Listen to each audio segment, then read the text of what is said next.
तो ड्रामा की शुरुआत होती है हमारे फीमेल लीड मीरई से, जहां मीरई का चाइल्डहुड टाइम देखते हैं, जहां हम देखते हैं कि मीरई एक फैटी और अगली लड़की है, जहां उसके क्लासमेट उसको फैटी और अगली होने के कारण उसे ऑलवेज बुली करते थे। और अगर मीरई उन सभी से कभी सामना करने की कोशिश करती थी, तो वो उसे वॉशरूम में बंद कर दिया करते थे और उसके ऊपर जोर जोर से हंसते थे। मीरई की लाइफ पहले से ही काफी खराब थी और स्कूल में उसे कोई पसंद नहीं करता था, और अब इतना सब झेलने के बाद मीरई अपना वेट लॉस करने के डिसाइड करती है और वो अपनी कड़ी मेहनत से फाइनली वेट लूज कर लेती है। और यहाँ तक कि वो स्टडी में भी बाकी स्टूडेंट से काफी अच्छा करके दिखाती है कि ताकि अब उससे सब दोस्ती करेंगे और वो भी बाकियों की तरह नॉर्मल लाइफ स्पेंड करेगी। पर मीरई की ये सारी उम्मीदें उस दिन टूट जाती है जब अपने हाई स्कूल के क्रश को प्रपोज करने जाती है। होता ये है कि मीरई अपने क्रश को इम्पोर्टेंट क्वेश्चन देते हुए अपनी फीलिंग्स को कन्फेस करती है, पर वो लड़का मीरई को रिजेक्ट करते हुए उसे उल्टी सीधी सुनाने लगता है कि तुम ऐसा सोच भी कैसे सकती हो कि मैं तुम्हें डेट करूंगा? क्या तुमने अपनी कभी शक्ल देखी है मिरर में? पूरी क्लास तुम्हें ऑर्क मॉन्स्टर कह के बुलाती है और तुम मुझे प्रपोज करने की हिम्मत कैसे कर रही हो? और मैं तुम जैसी मॉन्स्टर दिखने वाली लड़की के साथ दोस्ती करना तो मैं तुम्हारे साथ खड़ा भी नहीं हूँ। और अच्छा रहेगा कि तुम ये बात स्कूल में किसी को न बताओ कि तुमने मुझे प्रपोज किया था, नहीं तो पूरे स्कूल में मेरी बेइज्जती हो जाएगी। और इतने सब होने के बाद वो लड़का उन इम्पोर्टेंट क्वेश्चन को किक मारकर वहां से चला जाता है। और ये सब होने के बाद मीरई का बुरी तरह दिल टूट जाता है, क्योंकि उसे लगा था एग्जाम में अच्छे मार्क्स लाकर और वेट लूज करने के बाद सब कुछ ठीक हो जाएगा, मीन्स कि वो भी बाकियों की तरह अच्छी लाइफ जी पाएगी। बट ऐसा कुछ भी नहीं हुआ, जिससे कि मीरई का सेल्फ कॉन्फिडेंस दिन ब दिन लो होने लगता है, क्योंकि कोरिया में सबसे ज्यादा इम्पोर्टेंस ब्यूटी को दी जाती है, जो मीरई में बिल्कुल नहीं थी। और फिर इसी कारण मीरई सुसाइड करने का सोचती है और फिर वो काफी देर सोचने के बाद ब्रिज से जंप मारने वाली ही होती है कि तभी वहाँ कोई आकर मीरई को रोक लेता है। वो कौन था जो मीरई को सुसाइड करने से रोकता है, ये हमें आगे पता चलेगा। फिर इस स्टोरी को हमें प्रेजेंट टाइम में दिखाया जाता है, जहाँ मीरई बड़ी हो चुकी है और अभी भी सेल्फ कॉन्फिडेंस लो होने के कारण वो अपना फेस को सभी लोगों से हाइड करके रखती है। एंड वो अपनी मॉम के साथ कहीं जा रही होती है, जहाँ हमें उसकी हैबिट के बारे में पता चलता है कि वो सभी लड़कियों के फेस स्ट्रक्चर को देख के उन्हें मार्क्स देती है। मतलब कि मीरई सभी लड़कियों की ब्यूटी को देखकर उन्हें जज करती है। फिर हम देखते हैं कि मीरई की मॉम मीरई को एक प्लास्टिक सर्जन के पास लेकर जाती है उसकी प्लास्टिक सर्जरी के लिए, क्योंकि मीरई की मॉम उसकी प्रॉब्लम को अच्छी से जानती है और इसलिए वो चाहती है कि मीरई अपने कॉलेज लाइफ को एक ब्यूटीफुल फेस के साथ शुरुआत करे, ताकि वहाँ कोई उसका मजाक न बनाए और वो भी उनके साथ नॉर्मल लाइफ जिए।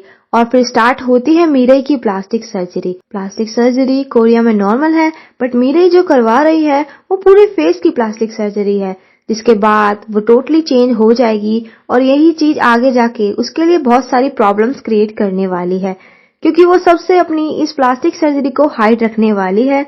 फिर हम देखते हैं कि आफ्टर सम वीक्स मीरई की प्लास्टिक सर्जरी कंप्लीट होकर रिकवर हो जाती है।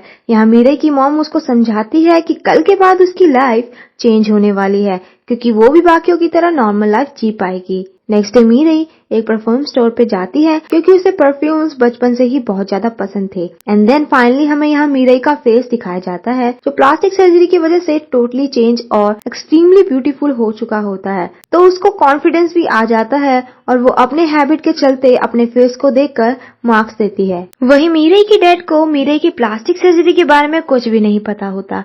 उन्हें मीरई के ओल्ड फेस अच्छा लगता है और वो मीरई की प्लास्टिक सर्जरी के लिए हमेशा से अगेंस्ट रहे हैं। बट क्योंकि मीरई ने अपने डैड से छुपकर प्लास्टिक सर्जरी करवा चुकी है, तो मीरई के डैड उसकी सर्जरी को देखकर कैसा रिएक्ट करेंगे वो तो हमें आगे देखने को मिलेगा। एंड फिर मीरई फाइनली पहुंचती है अपने new college with her new face. हमें यहाँ पर मीरई के चाइल्डहुड फ्रेंड को भी दिखाया जाता है, जो कि ऑब्वियसली मीरई के प्लास्टिक सर्जरी के बारे में भी जानती है, एंड इसका नाम है जंग। इन दोनों के डिपार्टमेंट अलग अलग है। इसके बाद ये दोनों बहुत सारी सेल्फीज लेते हैं, तभी सभी बॉयज मीरई को घूरने लगते हैं, जिससे कि मीरई को लगने लग जाता है कि वो अब भी कहीं अगली तो नहीं लग रही है। बट ऐसा कुछ भी नहीं होता, बल्कि वो सब मीरई को देखकर उससे उसका नंबर मांगने लग जाते हैं, जिसे सुनकर वो टोटली शॉक हो जाती है, क्योंकि इससे पहले किसी ने भी उससे उसका नंबर नहीं मांगा था, जिससे कि वो और भी ज्यादा कॉन्फिडेंस और खुश हो जाती है। अब मीरई को परफ्यूम बहुत ज्यादा पसंद है, तो इसलिए वो केमिस्ट्री डिपार्टमेंट में एडमिशन लेती है। एंड जब सीनियर से अपना आई कार्ड लेके जा रही होती है तभी वो वहाँ खड़े दूसरे ग्रुप को देखकर रुक जाती है और फिर अपनी आदत से मजबूर मीरई उनके फेस स्ट्रक्चर को देख के उन्हें मार्क्स देती है, जिनमें से एक का नाम होता है यूना विद कोल्ड पर्सनैलिटी, दूसरी जंगबोन विद स्वीट नेचर और तीसरी जी ह्यो विद नॉर्मल नेचर। वो सभी मीरई को देखने लग जाते हैं तो मीरई उन्हें अपने आप से इंट्रोड्यूस करवाती है और ये सभी यहाँ दोस्त बन जाते हैं। फिर तभी वहाँ एक दूसरी लड़की की एंट्री होती है जिसका नाम है सुहा विद फेक पर्सनैलिटी। मीन्स इसका नेचर ऐसा है कि ये खुद को सबसे ज्यादा सुंदर मानती है और इसको बिल्कुल भी बर्दाश्त नहीं होता कि कोई लड़का इसके अलावा किसी और लड़की को अटेंशन दे। एंड मीरई सुहा का फेस स्ट्रक्चर देखकर उसे 100 आउट ऑफ 100 देती है। मीरई को लगता है कि अगर ये लुक वाइज अच्छी है तो नेचर वाइज भी अच्छी होगी। ये सभी यहाँ दोस्त बन जाते हैं और साथ में खड़े होके बातें कर रहे होते हैं कि तभी एंट्री होती है हमारे ड्रामा के main character dough Kyung Seok, जो कि बहुत हैंडसम है और केमिस्ट्री डिपार्टमेंट से ही है, जिसे देख के सभी सीनियर गर्ल्स फर्स्ट टाइम में ही इम्प्रेस हो जाती है। पर डो क्योंग का नेचर बिल्कुल घमंडी और साइलेंट टाइप होता है, मतलब कि ये न ज्यादा किसी लड़की को भाव देना और अपने काम से मतलब रखने वाला होता है। और मीरई भी डो क्योंग को फर्स्ट टाइम देखती है तो वो भी डो क्योंग की हैंडसम पर्सनैलिटी से इम्प्रेस हो जाती है। फिर तभी केमिस्ट्री डिपार्टमेंट के स्टूडेंट एक दूसरे को खुद से इंट्रोड्यूस करते हैं, जहाँ सबसे पहले डो क्योंग अपने आप को इंट्रोड्यूस करता है एंड अपना नाम बताता है, जिसे सुनकर मीरई शॉक हो जाती है कि वो भी इसी नाम के लड़के को जानती है जो कि उसका मिडिल स्कूल क्लासमेट था। देन डो क्योंग के बाद सुहा खुद को सबसे इंट्रोड्यूस करवाती है विद फुल कॉन्फिडेंस, जिसे देखकर सभी सुहा की पर्सनैलिटी और उसकी ब्यूटी से बहुत ज्यादा इम्प्रेस होते हैं और उसकी बहुत सारी तारीफ भी करते हैं। देन सुहा अपने इंट्रोडक्शन के बाद मीरई को इंट्रोडक्शन देने के लिए बोलती है और जब मीरई डरती हुई सबके सामने आकर खुद को इंट्रोड्यूस करती है तब यहाँ पर सभी लोग मीरई को उतना ही चीयर अप करते हैं जितना कि सुहा के लिए किया था। और डो क्योंग भी मीरई को यहाँ फर्स्ट टाइम देखता है और उसके नर्वस बिहेवियर को नोटिस करने के बाद समझ जाता है कि वो एक इनोसेंट टाइप लड़की है। देन आफ्टर इंट्रोडक्शन जब सभी ड्रिंक्स एंड स्नैक एंजॉय कर रहे होते हैं तभी वहाँ इनके डिपार्टमेंट का एक सीनियर स्टूडेंट आता है जिसका नाम चानवू है, जो मीरई की ब्यूटी से काफी अट्रैक्ट हो चुका होता है। इसलिए वो यहाँ मीरई से थोड़ी बहुत बातें करने के बाद उसे फ्लर्ट करने की कोशिश करता है, मगर मीरई का सारा फोकस डो क्योंग पे होता है। हमें यहाँ एक फ्लैशबैक दिखाया जाता है जहाँ हम एक लड़के को देखते हैं जो मीरई के स्कूल के टाइम में बहुत ज्यादा पॉपुलर था, पर कुछ टाइम बाद ही उसने कुछ रीजन की वजह से स्कूल ट्रांसफर कर लिया था। तो इसलिए मीरई डरने लग जाती है कि कहीं ये उसका क्लासमेट वाला लड़का तो नहीं है। और फिर थोड़ी देर बातों के बाद शुरू होता है गेम्स टाइम, जहाँ उनके सीनियर्स उनके साथ तरह तरह के गेम खेलते हैं, जहाँ डो क्योंग उन सभी गेम्स को बहुत आसानी से पहले खेल कर जीत जाता है क्योंकि डो क्योंग हर काम में परफेक्ट है, जिसे देखकर और सबके अलावा सुहा भी काफी इम्प्रेस होती है और समझ जाती है कि पूरे कॉलेज में वही उसके टाइप का लड़का है।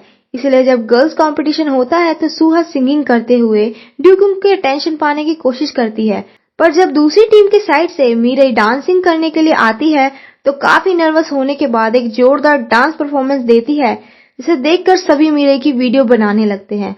सभी लोग मीरई की डांस परफॉर्मेंस देख के काफी इम्प्रेस होते हैं, इंक्लूडिंग डो क्योंग सियोक भी। पर डो क्योंग सियोक को मीरई के कुछ डांस स्टेप देखकर उस लड़की की याद आने लग जाती है जो उसके स्कूल में थी और इसी तरह अकेले बस स्टॉप पर वेट कर डांस मूव प्रैक्टिस किया करती थी, जिससे हम एज अ ऑडियंस पता चलता है कि मीरई का शक सही था, मतलब कि डो क्योंग उसके ही मिडिल स्कूल का क्लासमेट है।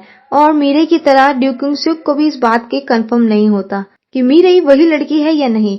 वही मीरई ऑसम डांस परफॉर्मेंस दिए जा रही होती है, जिसे देखकर वहाँ खड़े सभी लोग मीरई के साथ साथ डांस करने लग जाते हैं और आफ्टर परफॉर्मेंस मीरई के जोर जोर से नाम चिल्लाने लग जाते हैं, जिसे देखकर सुहा मीरई से कॉलेज के फर्स्ट डे से ही ज्वेलस होने लग जाती है। और वहीं इतनी अटेंशन और इतनी तारीफ सुनने के बाद मीरई बहुत ज्यादा खुश होती है, क्योंकि कहाँ पहले उसे कोई बोलने भी पसंद नहीं करता था, मगर आफ्टर सर्जरी मानो उसकी पूरी दुनिया ही चेंज हो गई।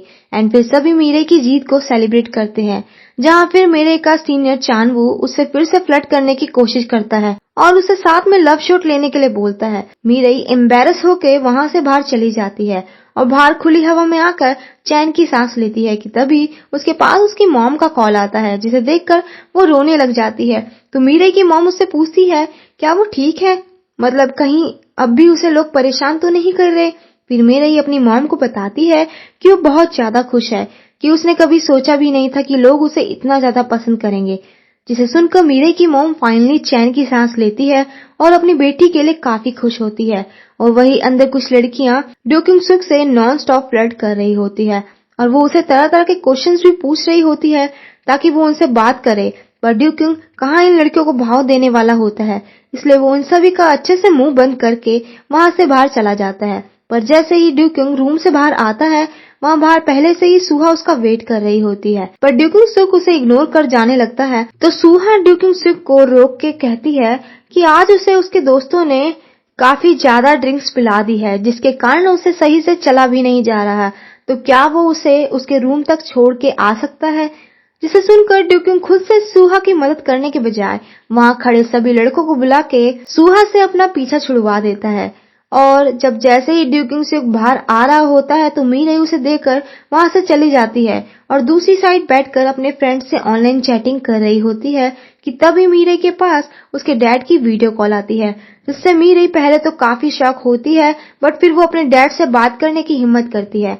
मगर मीरे के डैड तो उसे पहचान ही नहीं पाते तो मीरे अपने डैड से बोलती है कि वो मीरे की दोस्त है एंड जब मीरे वॉशरूम से वापस आएगी तो वो उसे आपकी बात करवा देगी। जिस पर मीरे के डैड मान जाते हैं और फोन कट कर देते हैं कि तभी वहां चानवू आता है और मीरे से पूछता है कि वो यहाँ क्या कर रही है। जिसमें मीरे चानवू को बताती है कि वो अंदर काफी थकान महसूस कर रही थी, इसीलिए वो बाहर थोड़ी देर फ्रेश हवा लेने आ गई। तो चानवू मीरे से बोलता है कि अगर वो थकान महसूस कर रही है तो यहीं पास में एक रेस्ट रूम भी है जहां वो आराम से रेस्ट कर सकती है। तो मीरे रेस्ट रूम के लिए जाने लगती है पर चानवू खुद भी रेस्ट करने के बहाने मीरे के साथ चलने के लिए बोलता है और मीरे चाहकर भी उसे मना नहीं कर पाती। और जब ये दोनों रेस्ट रूम के लिए जा रहे होते हैं तो डो क्योंग सुक इन दोनों को साथ में जाते हुए देख लेता है। और फिर मीरे जब रेस्ट रूम में होती है तो यहाँ चानवू मीरे से थोड़ा बहुत फ्लर्ट करने के बाद उससे उसकी गर्लफ्रेंड बनने के लिए बोलता है। जिसे सुनकर मीरे काफी शॉक होती है और बात को घुमाकर वहां से जाने की कोशिश करती है, पर चानवू उस रूम का डोर लॉक करते हुए मीरे को वहां से जाने से रोक ही रहा होता है कि तभी पीछे से डो क्योंग सुक डोर पे एक जोरदार किक मारता है जिससे कि चानवू वहीं पर गिर जाता है, क्योंकि डो क्योंग सुक फर्स्ट टाइम में ही समझ गया था कि मीरे एक इनोसेंट टाइप लड़की है, इसीलिए उसको मीरे का चानवू के साथ जाना सही नहीं लगा था। चानवू उठ के डो क्योंग सुक से बोलता है कि उसकी हिम्मत कैसे हुई अपने सीनियर को किक मारने की। तो डो क्योंग सुक बोलता है कि वो सिर्फ डोर ओपन करने की कोशिश कर रहा था, मतलब कि उसे किक बाय मिस्टेक लगी है। चानवू डो क्योंग सुक से ज्यादा बहस न करते हुए वहां से जाने लगता है और मीरे को भी साथ चलने को कहता है। जिसे सुनकर डो क्योंग सुक मीरे को घूर के उसे इशारे में बोलता है कि इसके साथ मत जाओ और मीरे ऐसा ही करती है और चानवू से बोलती है कि वो खुद से वापस आ जाएगी। इसके बाद चानवू चुपचाप वहां से चला जाता है। फिर डो क्योंग सुक मीरे से पूछता है क्या वो ठीक है, जिसपे मीरे बोलती है हाँ, और डो क्योंग सुक से बोलती है कि अगर उसे भी यहाँ रेस्ट करना है तो वो यहाँ कर सकता है। और फिर वो वहां से जाने लगती है कि तभी डो क्योंग सुक पीछे से मीरे को आवाज देकर रोकता है और मीरे से डायरेक्ट भी पूछ लेता है कि क्या वो जॉर्डन मिडिल स्कूल से है। जिसे सुनकर मीरे टोटली शॉक हो जाती है और समझ नहीं पा रही होती कि तो बोले क्या। और इसी के साथ हमारा ये एपिसोड यहीं पे खत्म होता है।